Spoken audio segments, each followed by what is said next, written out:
এই মেয়েটা একটা মুহূর্ত শান্তি দেবে না। কি করতে এখানে এসছে ভগবান জানে। আমি মরছি, নিজের জ্বালায় ছটফট করছি আমার ছেলের জন্য। দেখুন ও তখন থেকে আবল তাবল কথা বলতেছে কেন? হ্যাঁ, ও তখন থেকে আবল তাবল কথা বলতেছে কেন?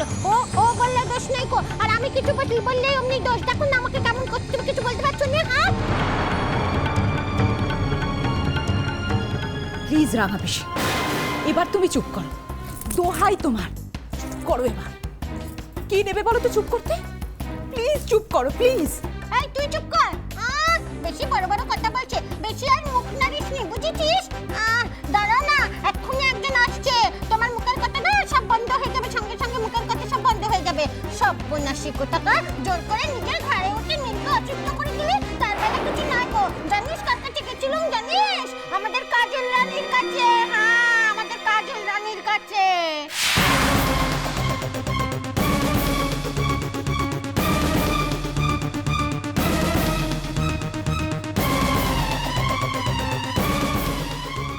আসতেছে আমার কাজল রানী, দেখবি নীলকে কেমন 8 মিনিটে ভালো করে দেয়। হ্যাঁ,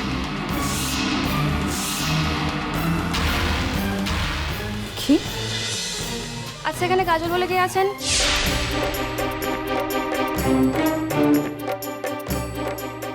কে কাজল? তা তো আমরা বলতে পারবো না। পেশেন্টকে স্যালাইন পুশ করা যাচ্ছে না, উনি নল বারবার টেনে ফেলছেন। উনি বারবার একই কথা বলছেন, কাজলকে ডেকে দিন আর কাজলকে ডেকে দিন। তাই আমাকে স্যার এখানে জানতে পাঠালেন যে এখানে কাজল নামে কি কেউ আছেন, যদি থেকে থাকেন তাকে ইমিডিয়েটলি পাঠানো হোক। কারণ এভাবে তো ওনার ট্রিটমেন্ট করতে অসুবিধা হচ্ছে। না, কাজল বলে আমাদের কেউ নেই। কাজল বলে আমরা কাউকে চিনি না। দেখুন দেখুন দেখুন, আমার ছেলে অসুস্থ অবস্থায় কি বলতে কি বলেছে, আসলে কাজল নয়, ও বলতে চেয়েছে আরশির কথা। মানে ও স্ত্রী যে আরশি। ভূমি মা, তুমি তুমি তুমি আরশিকে একটু নিজের ঘরে যাও। ও কিরম ছটপট ছটপট করছে, ওটা তুমি নিয়ে যাও ওকে। চল। মনোজা কি মিথ্যে কথা বলছে দেখো স্যার, দিনকে একদম রাত করে ফেলছে। না গো, আমি এই দেখো কি আসি, শোনো, এখানে দাঁড়িয়ে থেকে সময় নষ্ট করে কোনো লাভ নেই। আমি তোমাকে নীলের কেবিনে নিয়ে যাচ্ছি। আমার আমার আমার বিশ্বাস যে তোমাকে দেখলেই নীল সুস্থ হয়ে উঠবে। চলো, আর এখানে সময় নষ্ট। ভূমি,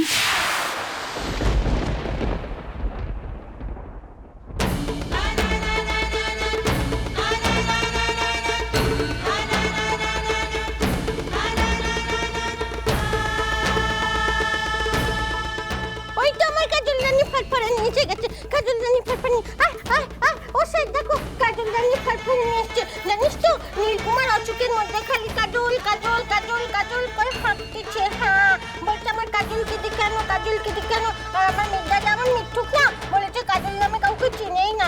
কি গো, কি হলো? এবার দিলে তো মুখে ভালো করে জামাটা ঘুষে ঘুষে স্যার চলো চলো চলো, তোমরা কাজল রানীকে নিয়ে তাড়াতাড়ি করে ধপক করে নীলকুমারের কাছে যাই, ওকে ডাকতেছে। চলো শোনো চলো, শোনো হ্যাঁ শোনো, হ্যাঁ। বলছি, কাজল যখন এসছে ও তো যাবেই, তুমি ব্যস্ত হও না পারি। তুমি এখানে কি মনে করে? বাড়ি নীল এখন অসুস্থ, ও না এসে পারে? মা, এসব তুমি কি বলছো? যা বলছি ঠিক বলছি ভূমি। কাজল এখন নীলের কাছে যাবে আর আমি ওকে নিয়ে যাব। ইম্পসিবল।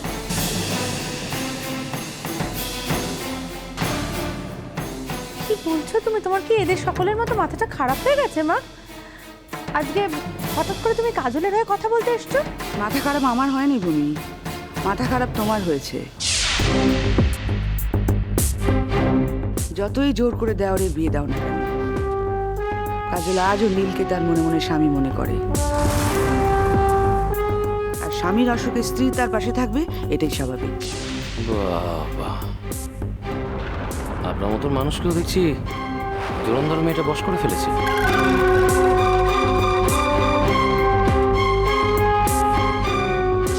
কি ব্যাপার ম্যাডাম?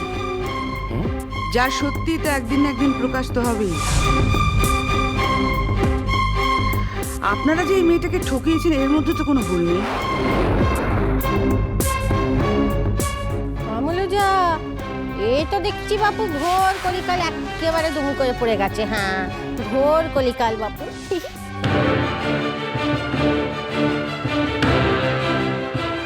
শুভদা, এটা বোধহয় ন্যায় অন্যায় নিয়ে মাথা কামানোর সময় নয়, কিন্তু ক্রাইসিসটা থেকে ওভারকাম করতে হবে আমাদের। কাজল চলো, আমি তোমাকে নীলের কাছে নিয়ে যাচ্ছি। এসো। খবরদার।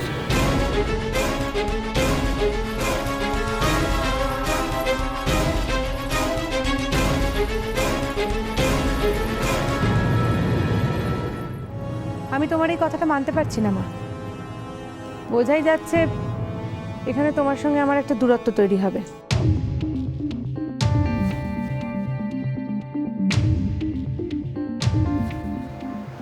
খবরদার মানে? খবরদার মানে তুমি যাও এখান থেকে, চলে যাও কাজল, নইলে কিন্তু আমি পুলিশ ডাকতে বাধ্য হব। তোমার নামে আমি থানায় ডায়েরি করবো। সে আমি করতে পারো আসি দিদি, কিন্তু তার ভয় মুঝে বাড়ি ফিরে যাব তা ভাবার কোনোসি কারণ নেই। গোটের দিন তমে মোর বহুত সর্বনাশ করেছ, কিন্তু নতুন করে মুয়াও কিচ্ছি করতে দেব না। গোটের দিন তমে মোর পাখরে মোর সর্বস্ব কেড়ে নিয়েছ, কিন্তু মু আজি তমর থেকে কিচ্ছি কাটতে আসিনি, বরং তমকে ফিরিয়ে দিতে এসেছি। মানুষটা সুস্থ হয়ে ভালো হয়ে উঠলে তমরই থাকবে আসি দিদি।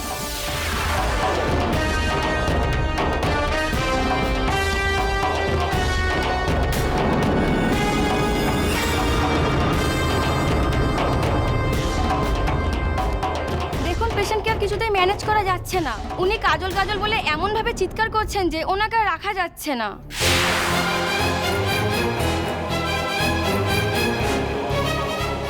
এবার বাধ্য হয়ে ওনাকে আমাদেরকে ঘুম পাড়িয়ে রাখতে হবে ইনজেকশন পুশ করে। কিন্তু সেক্ষেত্রে টেস্টগুলো করে কোনো লাভ হবে না।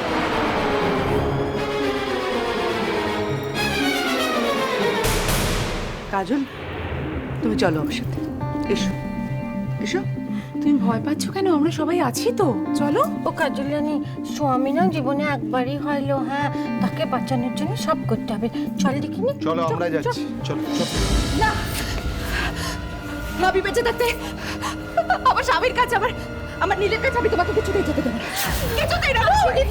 আসি দিদি, মু তোমরা পায়ে পড়ছি। আসি দিদি, পথে ঘুরতে পারো, ওটা ঘুরে যেতে দাও। আসি দিদি, পড়ছি বলে আর কিচ্ছু চাই মতি। আসি দিদি, এতে তোমরা ভালো হবে। দেখো একটা বার আমাকে ওর কাছে যেতে দাও না। আসি দিদি, একটা।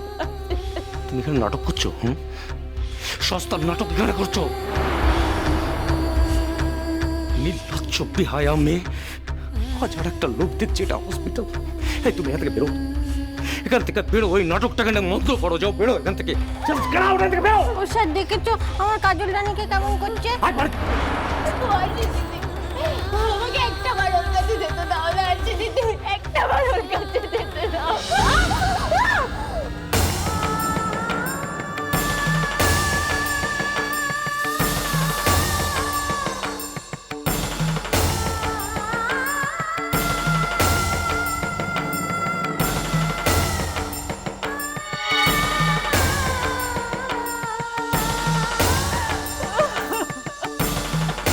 এর দাম তোমাকে দিতে হবে ভূমি, মিলিয়ে নিও। দাম দিতে হলে আমি দেবো মা, কিন্তু কোনো অন্যায় তোমাকে করতে দেবো না আমি। তার জন্য যদি তোমার সঙ্গে আমার সম্পর্ক চলে যায় তাও ভালো। এই কাজল রানী, কাজল রানী, বলছি, আই আসছি না পাচ্ছি। তুই এখান থেকে, তুই আমাকে সামনে থেকে, তুই আমার কাজল রানীকে এমন ধারা মারলি তো, এমন করে শাস্তি দিলি তো, দেখবি দেখবি তোকে ভগবান কত বড় শাস্তি দেয়। হ্যাঁ, কত বড় শাস্তি দেয়। সর্বনাশ হবে না তো, সর্বনাশ হবে। হ্যাঁ, দেখবি ওই নীলাদ্রি তোকে লাঠি মেরে দিয়ে চলে যাবে, আর যাবে তো যাবে, আমার কাজল রানীর কাছে চলে যাবে।